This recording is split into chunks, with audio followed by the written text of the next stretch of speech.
sambil menunggu gua puasa, seru nih bacakan pertanyaan-pertanyaan dari netizen. Oke, kita buka ya. Nah, ini menarik nih. Nah, ini pertanyaan bagus. Makasih ya. Ini pasti ada juga dari warganet yang lain yang mempunyai pertanyaan yang sama.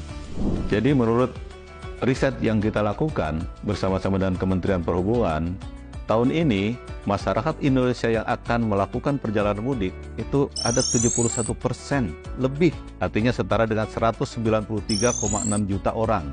Kalau kita compare lagi ke beberapa negara di Eropa, di seluruh warga negara Irlandia, Belanda, Swedia, Jerman, Perancis bergerak bersama-sama itu setara dengan tadi. Apabila kita breakdown lagi, 31%-nya masyarakat bergerak ke Jawa Tengah dan 19,44% ke arah Jawa Timur. Yang bergerak sebaliknya, artinya dari Jawa yang mengarah ke Jabodetabek hanya 3,35%. Terjawab kan? Kenapa kita memprioritaskan warga masyarakat yang mudik dari arah Jabodetabek ke arah Jawa? Dan sebaliknya, pada saat arus balik, ini juga kita akan berlakukan hal yang sama. Percayakan pada kami dan seluruh stakeholder yang mengatur. Kami akan tetap berusaha semaksimal mungkin dengan semangat dan kerjasama yang baik agar mudik tahun ini sukses, aman, lancar, dan selamat. Menjadi mudik yang ceria, penuh makna.